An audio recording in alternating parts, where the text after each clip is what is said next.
हाँ माता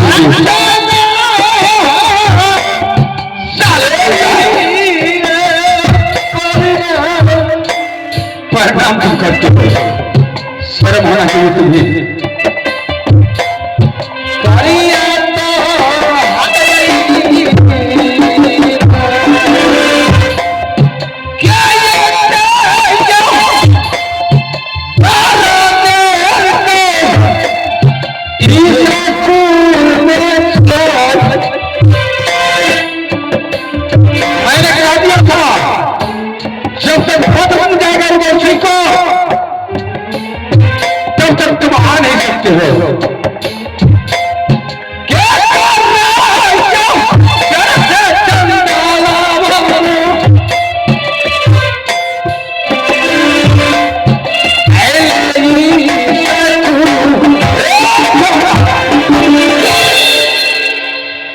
देखो पिताजी, इसको जाने का वक्त मैं तुम्हें कहा दिया था कि देखो बेटा, जब तक मैं अपना पत्र नहीं भेजूंगा तब तक तुम स्कूल से नहीं आ सकते हो। क्या नहीं पिताजी? और आ भी गया तो सबसे पहले तुम कहाँ गया? पिताजी, मैंने गुरु पाठशाला में बहुत नींद से सूता था। अच्छा? ना जाने पिताजी, मैंने बहुत अचानक की सपना देखा। अच्छा? मुझे वो सपना अच्छा नहीं लगा था पिताजी। तो फिर तुम चले आया? सपना में ही देखा कि मेरा माँ आशिक जोर बीमार है, बचने वाला नहीं है पिताजी। अच्छा, तुम वहां से चल कर आओ।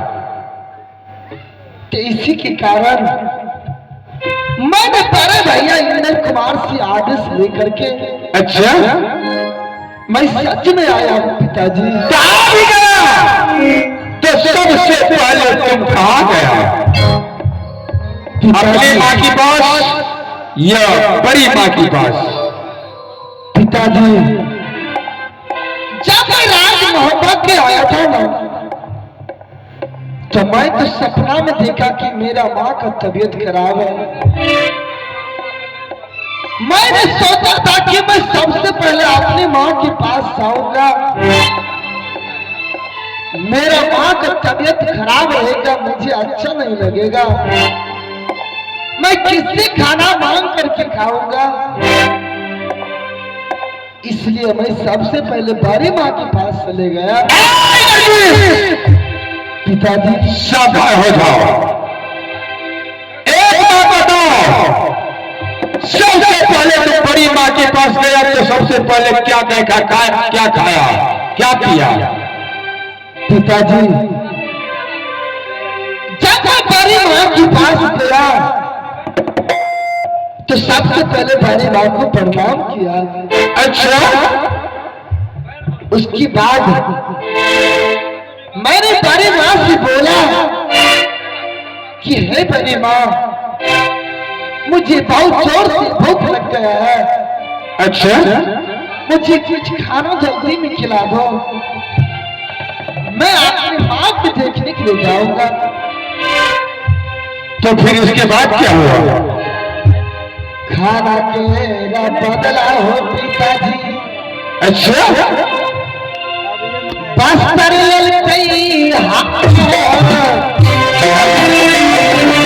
बस तुम्हारा कैसे ले सकती है?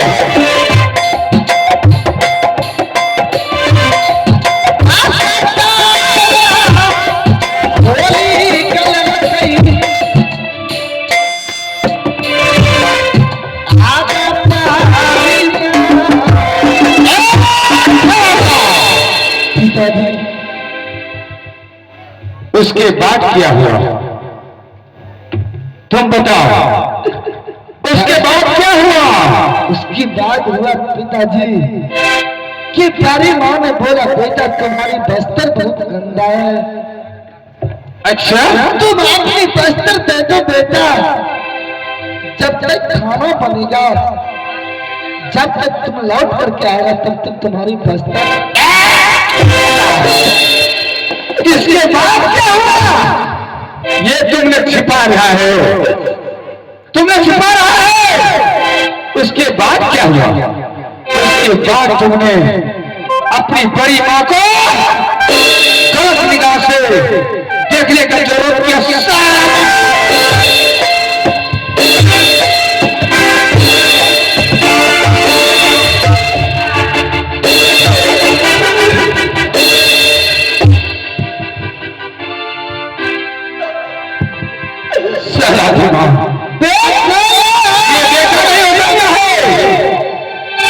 ये शैतान से गालियां हैं।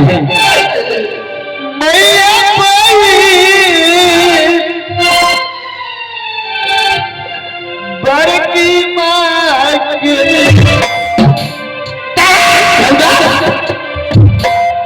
माँ को माँ ने समझा तो क्या समझा तुमने?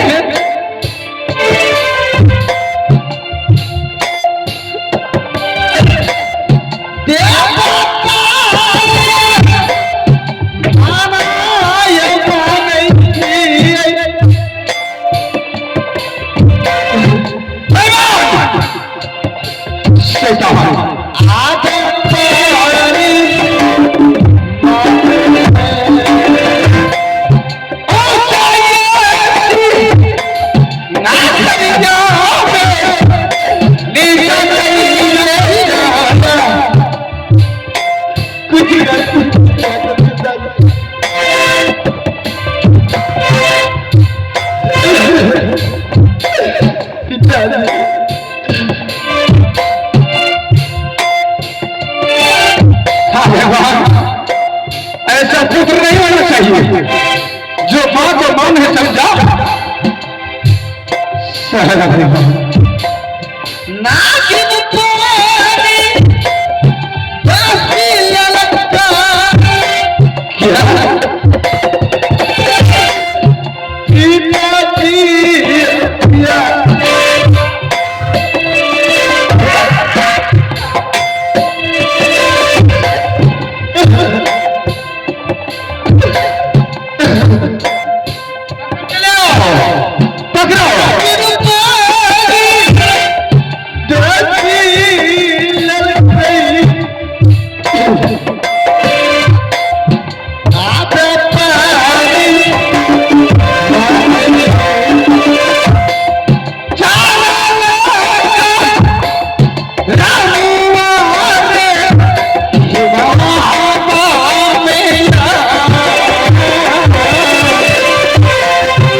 छोटे महाराज बोलो महाराज, जैसे आपके पुत्र एनर्जिक है वैसे मुझे आप भी वैसे मानना।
आपसे शक करवा लिया क्या पिताजी?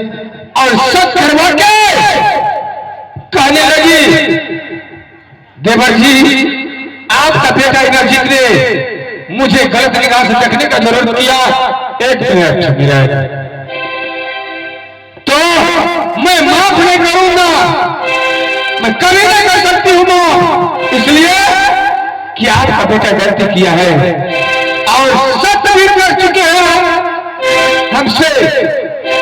सच मैंने कर लिया इंद्रजीत, भाभी माने मुझसे मांग दिया तुम्हारा कलेजा। महाराज, आपके रानी, बड़ी रानी माँ आपसे वचन करवा लिया, वचनबद्ध हो चुके हैं आप।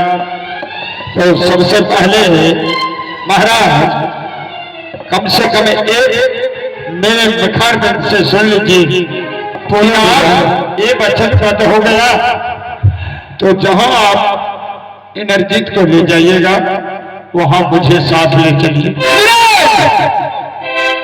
ये ने गलती किया है, सजा उससे मिलेगा।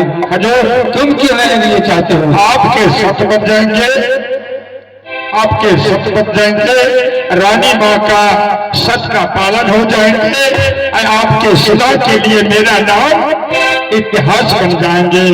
जैसे पुरुषोत्तम राम को सबसे बड़ी कम के बहुत मानती थी, मगर एक समय में ऐसा हुआ महाराज कि 14 वर्ष के लिए माता सीता और पुरुषोत्तम राम तीनों पुर के मालिक को 14 वर्ष बंद करना पड़ा हजूर।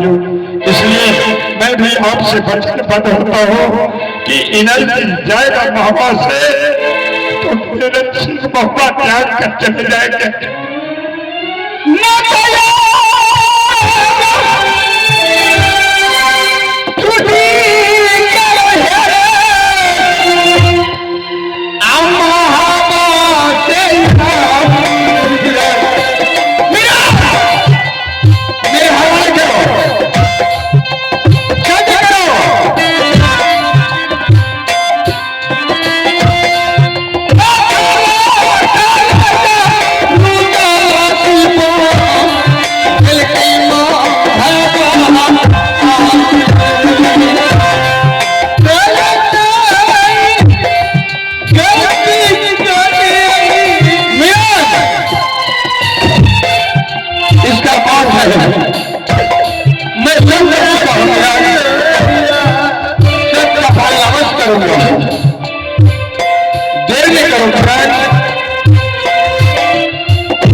चुका हूं।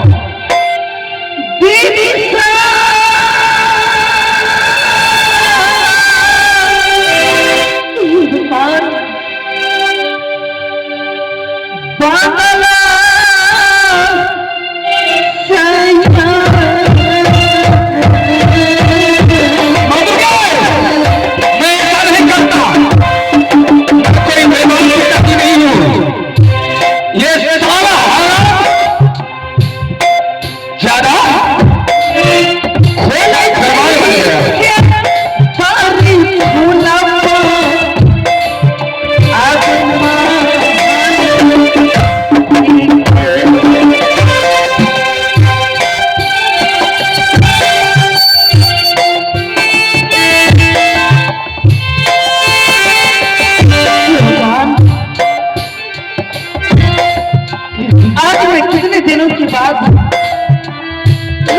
चांदी बंगला चुकाई हूँ, परंतु अचानक मैं अपने पुत्र की आवाजें सुन रही हूँ। ये कैसा आभास है माँ?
तुम स्कूल से आए हो और किस तरह तुम्हारे राजवस्त्र कहाँ है बेटा?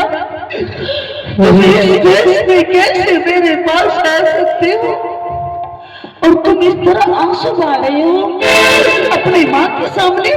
मेरी माँ, मैं क्या बोलूं? कौन बार दीपाता परलो क्या हुआ इसी बेटा?